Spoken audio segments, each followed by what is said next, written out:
자, 곱셈 공식은 이 정도에서 마무리를 좀 지어볼게요. 뭐 문제가 좀 남은 것도 있고 뭐 실전 문제 뭐 이런 것도 있는데 여러분들 지금 이 문제집은 여러분들이 친숙한 문제집으로 따지면 개념 원리 뭐 그런 정도라고 보면 돼요. 근데 개념 원리도 그 연습 문제 중에 스텝 2, 3 중에서 스텝 3나 이런 건 좀 어렵죠?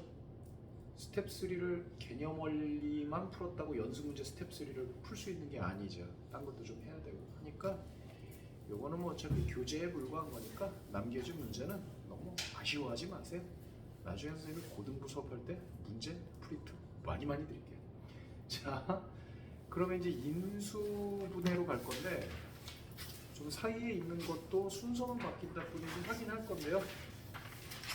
곱셈 공식하고 직접 관련이 있는 게 인수분해니까 인수분해부터 할게요.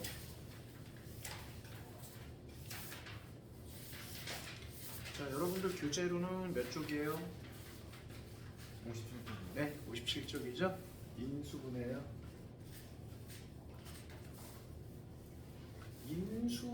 인수분해라는 말 뜻부터 한번 설명해 볼게요. 이거는 사실 고등학생들과 본 수업을 할 때는 설명을 할 때도 있고 안 할 때도 있고 아니면 수업 중간쯤에 할 때도 있고 그런데 여러분들은 그냥 미리 하는 게 좋을 것 같아요. 우리가 어떤 숫자든 문자든 무언가가 있을 때 그거를 A라는 걸 B 곱하기 C 이렇게 표현할 때 이 B, C를 A의 약수라 그래요. 그죠? 근데 우리가 예를 들어서 x 빼기 1, x 빼기 2라는 것이 x제곱 마이너스 3x 더하기 2라고 표현하면 위에 거랑 모양이 똑같죠? 그러면 그때 요거는 인수라고 불러요. 그러니까 인수하고 약수하고는 차이가 없는 거예요. 그러니까 인수분해를 해라라고 얘기를 하면 지금 현재 모양은 인수분해가 안 돼 있으니까 인수분해의 모양으로 만들라가 인수분해 하라는 거예요. 그러니까 인수분해를 해라라고 얘기하면 이런 모양으로 만들라는 거예요. 이런 모양으로 만들라는 거예요. 어느 정도 이해가 좀 되겠습니까? 그러니까 여러분들이 생각을 잘하고 해야 되는 게 곱셈 공식도 그렇지만 인수분해는 특히나 그냥 이건 이렇게 푸는 거야 라고 하면은 한계가 있어요. 뜻을 정확하게 알아야 되고 그래서 나는 주어진 걸 어떤 모양으로 만들어야 되는 건지 이제 그걸 잘 생각을 해야 돼요. 그래서 여기 있는 모양을 보면은 뭐 이거 자체를 그냥 한 덩어리 이렇게 생각을 하면은 인수분해라라는 거는 결국은 무슨 꼴로 만들라는 의미가 되냐면 고백꼴로 만들어라 라는 의미가 됩니다. 기억하시기 바랍니다. 이건 수업 시간에 물어볼 거예요. 인수분해는 어떤 모양으로 만드는 게 목적이냐? 그러면 곱꼴로 만드는 게 목적입니다. 이렇게 대답을 해야 돼요. 그러니까 문제 자체가 인수분해를 해라 라고 물어보는 게 여러분들 곧 있으면 이제 중3 과정에서도 그거 되게 많이 할 거예요. 응? 그러니까 이제 초등학교 때 구구단을 외워라. 그러면 뭐 7, 7에 그럼 49, 그럼 잘했어요. 이렇게 얘기하겠지만 구구단을 배우는 목적이 맨날 구구단만 하려고 구구단을 배우는 거는 아니라는 얘기라고. 그걸 어디다 써먹겠죠. 그러면 인수분해도 인수분해를 배우고 나면 그 인수분해를 어디다 써먹는데 이거 되게 폭넓게 써먹어요. 써먹는다는 표현도 사실은 어울리지 않아요. 모르면 못 풀어요. 아예 기초 단계라고 봐야 된다. 그러니까 결국은 고백꼴이라는 것이 뭔가에 쓸모가 있기 때문에 인수분해가 쓰인다는 얘기가 되고 그거 저번 시간에 선생님이 몇 차 방정식 예를 들어줬죠? 요쪽에다 내가 잠깐 썼는데 몇 차 방정식을 풀 때 이게 필요했었죠? 그죠? 그게 2차 방정식이었어요. 곱해서 0이니까 둘 다 0이 돼도 된다? 뭐 그런 식으로 설명을 했다고. 거기서만 쓰이는 게 아니에요. 훨씬 더 폭넓게 쓰입니다. 알겠습니까? 네. 그래서 이쪽에 있는 요 모양은 이렇게, 그러니까 곱의 모양이라는 거를 곱이 없는 모양으로 이렇게 펼쳐놓는 거, 요걸 전개한다라고 말해요. 전개를 할 적에는 이렇게 거미줄 모양의 노가다 전개를 할 수도 있고, 너희들이 선생님이랑 만나가지고 이제 벌써 한 4주차 된다. 그지? 그지? 우리 애기는 2주차 된가? 3주차? 뭐 어쨌든 한 주차고. 그리고 또 하나는 에이 이런 거 알고 그냥 외워서 쓰는 거 그거 고생 많이 했잖아요. 이게 있는 거고. 그러니까 이거를 하는 것도 전개를 하는 행위고 이걸 하는 것도 전개를 하는 행위예요. 알아듣겠습니까? 무슨 얘기인지? 근데 이제 요 모양을 요렇게 만드는 걸 뭐라고 하겠다? 인수분해. 아니, 웬 분해? 하나를 고백골의 모양으로 분리 내지는 분해시켜놨다 이런 얘기야. 알겠습니까? 무슨 얘기인지? 되겠습니까? 그럼 이제 인수분해 뜻은 안 거예요. 그럼 좀 더 들어가 볼게요. 그러면 이렇게 돼 있는 거를 이렇게 만드는 거니까 결국 곱셈 공식이나 전개를 거꾸로 한 게 인수분해 아니냐? 그건 맞긴 맞는데 그럼 곱셈 공식만 외우면 인수분해 공부 다 한 거 아니냐? 그게 아니라 몇 개가 더 있으니까 좀 문제가 돼요. 그게 좀 어렵고 그리고 이제 좀 선생님이 시간 주면서 뭐 좀 들여다봐라 라고 이제 할 시간을 좀 줄 거거든요. 그러니까 좀 이렇게 좀 한번 해보려고요. 목요일 날은 어차피 지금 한 명이 인강으로 보는데 이거를 화요일 날 우리가 평상시 하듯이 막 어떤 뭔가를 설명을 되게 많이 하게 되면 이 좀 카메라로 쫓아오기가 좀 힘들 거야 내 생각에는. 그래서 목요일 날은 조금 더 여러분들한테 풀 시간도 좀 주면서 이렇게 좀 스텝을 좀 천천히 나갈 생각입니다. 참고하세요. 뭐 오히려 여러분들한테 더 그게 좋을 수도 있고. 곱셈 공식 아직 공부했지만 곱셈 공식 정확하게 완벽하게 마스터했다고 힘들어요. 근데 곱셈 공식이 어눌하게 돼 있으면 인수분해는 정말 어려워요. 그래서 곱셈 공식 끝나고 인수분해 할 때 인수분해를 하면서 오히려 곱셈 공식에서 좀 부족한 부분을 메우고 이런 지혜가 필요해요. 그리고 마무리 멘트, 그 곱셈 공식 중에서 몇몇 가지는 중3에도 나온다 그랬죠 내가. 고1 거 하는데 그죠? 인수분해는 더 많이 나와요. 그러니까 고1 과정한테 기초 기본 과정인데 그걸 중3한테 심화 과정이라고 내는데 그 웬만한 문제집에 그렇게 다 실려 있는 경우들이 상당히 많이 있습니다. 네. 어쨌든 요거는 이제 오프닝 멘트였고요. 57쪽의 상단 보세요. 거의 뭐 화살표 방향으로 뭐 소인수분해, 구구단. 소인수분해라는 말에서 인수라는 말이 나오죠, 그죠? 소인수분해에서 소자 떼면 인수분해죠, 그죠? 그 소인수가 무슨 뜻인지 알아요, 여러분들? 소인수란 말이 인수분해 단어라고 딱히 관련은 없는데 소인수라는 말의 뜻이 인수라는 말하고 소수라는 말이 결합이 된 말이에요. 아까 인수는 무슨 수하고 똑같은 뜻이라 그랬고 약수. 그러니까 18을 소인수분해를 하게 되면 미치라는 게 2, 3이다라는 게 나오면 걔네가 18의 약수가 되잖아요. 그죠? 약수인 소수의 곱으로 표현하는 게 소인수분해예요. 수학은 용어가 굉장히 중요합니다. 그래서 겸사겸사 그냥 요 말 나왔길래 이제 그것도 선생님이 하나 챙겨드렸고요. 그래서 뭐 그런 스타일로 설명을 해놓은 게 지금 선생님이 칠판에 설명 다 한 건데요. 요번에 풍산자 선택하길 잘한 것 같아요. 요런 것들 잘 읽어보세요. 보통 개념 원리나 다른 문제집에서는 안 나오는 방법으로 이렇게 학생들이 이해하기 쉽게 좀 친절하게 설명한 것들이 많이 있습니다. 그리고 여러분들 나중에 대학교를 선택을 해서 갈 적에 입시 전형이 여러 가지가 있죠.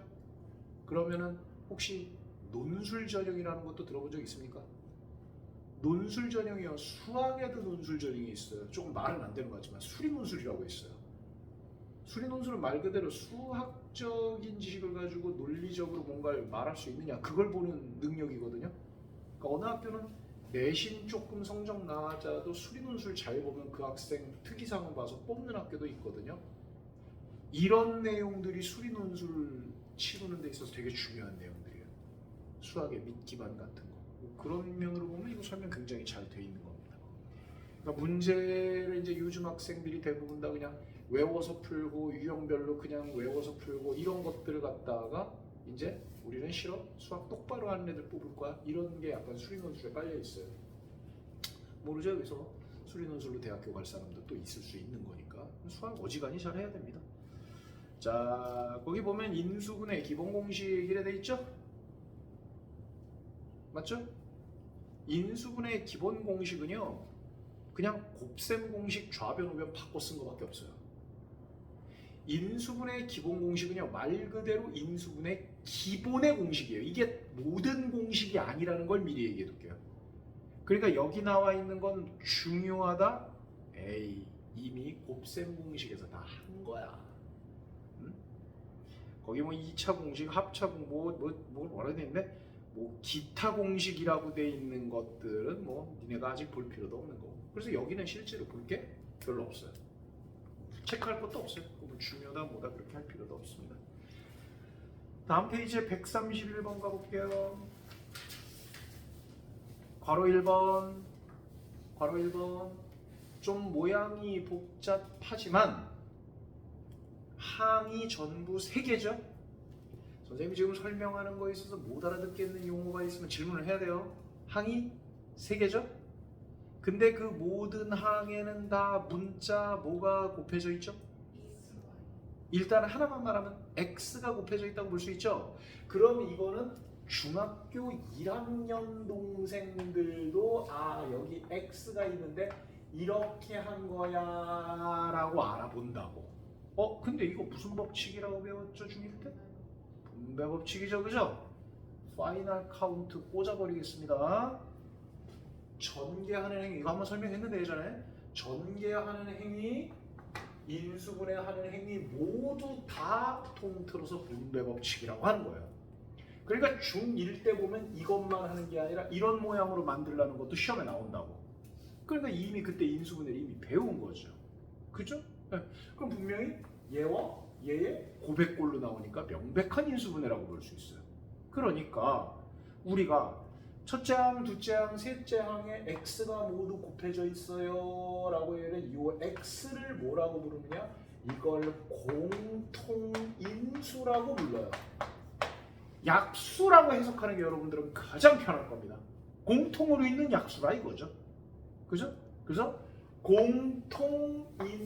공통인수로 묶는다라는 표현을 통상적으로 많이 씁니다. 그러니까 묶는다는 정식 수학 용어는 아닌데 누구나 수학 선생님들은 이런 표현을 씁니다. 공통인수가 있으면 공통인수를 묶는다 이거예요. 괄호 모양이 묶는다 이거야. 묶는다 이거야. 그러면 x만 있나? y도 있죠. z는요. z는 공통인수라고 볼 수는 없어요. 그죠?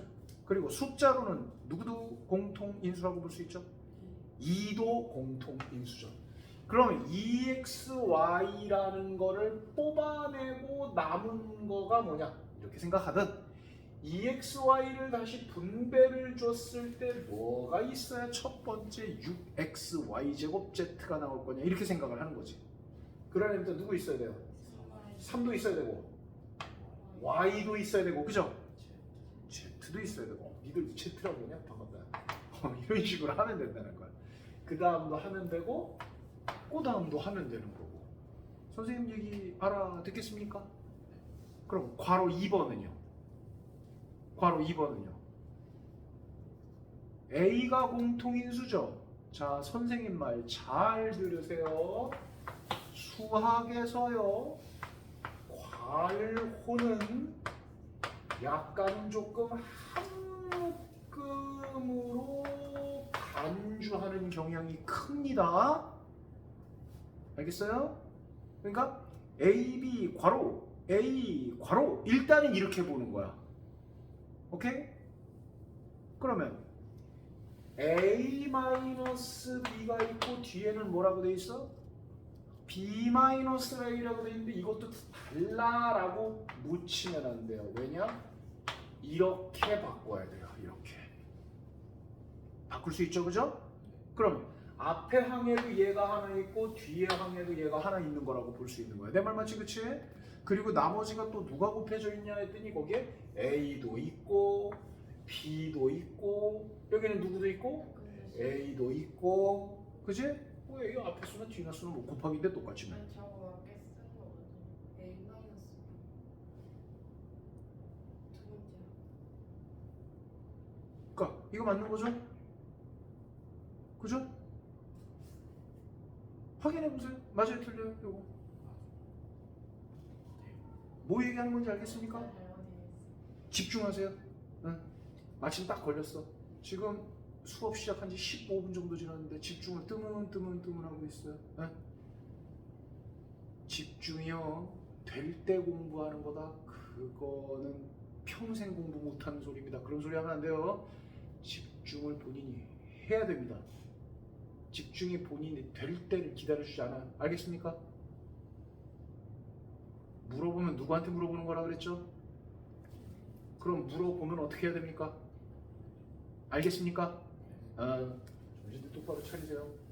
충분히 즐겁게 같이 공유하면서 살 수 있어요. 근데 하기 싫어서 공댕이 빼고 딴 생각하는 사람은 챙겨 데려갈 생각 없습니다. 그 점은 분명히 얘기했어요. 열심히들 하셔야 됩니다. 뭐 멍 때렸다 하더라도 모르는 거 물어보는 거예요. 물어보는 건 자유입니다. 자, 갑니다. 빼낼게요. 공통인수 누구죠? A. 또 공통인수 누구죠? 괄호. 내 말 이해돼요, 안 돼요? 선생님이 괄호는 하나로 보라 그랬어. 여기서 얘가 하나, 얘가 하나, 얘가 하나이듯이 여기서도 이걸 하나로 봐야 돼. 그러니까 A도 뽑아냈고 괄호도 뽑아냈고 이렇게 봐야 되겠지. 근데 이걸 B 빼기 A로 보면은 선생님 못 뽑아내는 거 아니에요. 그럼 못 뽑아내는 안 뽑아내면 되잖아요. 그럼 틀립니다. 뽑아낼 수 있는 거는요 변형해서 다 뽑아내야 됩니다. 안 그러면 오답으로 인정됩니다. 아시겠어요? 네, 그래서 이제 다 뽑아낸 거야. 그리고 딱 이렇게 벌린 거죠. 지금 선생님이 만든 괄호는 앞에 문제에서 요 괄호에 해당되는 거고, 요 앞에 있는 괄호는 문제에서 지가 원래 만들어놨던 한묶음 괄호, 성질이 좀 다르겠죠. 그러면 앞에 항에서 A 뽑아내고 괄호 뽑아놨으면 뭐 남습니까? B. 이렇게 침착하게 하나씩 하는 거예요. 뒤에는요? 다 뽑아냈으니까 마이너스고 아무것도 안 쓰면 이상하잖아요, 그죠? 이렇게 하는 거예요. 좀 알겠습니까? 이런 거요. 선생님 저는 영탕 좀 헷갈리는데요 라는 학생을 위해서 하나 설명하겠습니다. 이걸로 할까? 알긴 알 것 같은데 조금 좀 망설이십니다 라는 경우는 어떻게 하시면 되냐면요, 괄호 전체를 A로 치환을 하는 것도 하나의 방법이에요. 이거 쪽팔린 거 아닙니다. 안전빵이 최고예요. 오케이? 그럼 여기 있는 문제 뭐라고 쓸 수 있어요? A, B, 대문자 A 마이너스 A, 대문자 A 이러면 보기가 훨씬 낫죠. 물론 이렇게 하면 A의 대문자 A, B 빼기 1로 해놓은 다음에 이거를 원래의 A 빼기 B로 다시 돌려는 놔야 돼요. 선택하시기 바랍니다. 필요한 학생은 이것도 적어 놓으셔야 되고요. 확실한 거는 이거는 반드시 적어 놔야 되고요. 요것도 초보적인 입장에서는 여러분들한테는 이것도 필요할 거예요. 잠깐만 아직 적지 마세요. 안 지울 겁니다. 풀 시간 줄 테니까 그때 적으세요. 괄호 3번 가세요. 그럼 괄호 3번은 방금 전에 가르쳤던 기법으로 해볼까? 그것도 x 빼기 3이라는 걸 한묶음으로 보면 되지, 그치? 근데 좀 힘들어. 얘를 자 이렇게 치환하는 것도 괜찮아요. 그러면 첫 번째 항은 그냥 뭐라고 볼 수 있어? large x 이렇게 볼 수가 있겠지. 뒤에 것도 마이너스 large x. 참 치환은 이래서 좋아. 왜 좋아? 치환은? 맞습니다. 딩동댕입니다. 어떻게 알았어? 스스로 알았어요? 치환은 보니까 그냥 간단하게 되는 게 있어. 누가 안 가르쳤는데 나는 스스로 알아버린 것 같아. 그런 겁니까? 아니요? 어서 주워 들은 것 같아요? 스스로 알았어요? 네, 대단합니다. 잘났어요. 자, 봅시다. 묶어냅니다. 묶습니다. 묶어내요. 그죠? 그러면 이게 답이에요? 아니요. 요거 대신에 그대로 x 빼기 3 돌려놔야 돼요. 그럼 x 빼기 3 빼기 5니까 여기는 x 빼기 8 이렇게 되면 되겠고, 그죠? 요것도 x 빼기 3 대신에 이제 뭐 이렇게 괄호 정도는 쳐줘야 되겠죠. 이해가 되시겠습니까? 네, 좋습니다. 카메라 잠깐 끄고 갈 테니까 여러분들은 몇 번을 푸시냐면 선생님이 지금 칠판에 적어준 131번의 세 개도 푸시고요. 132번에 있는 세 개도 지금 하세요. 그리고 요거는 필기하세요. 필기 먼저 하고 합시다.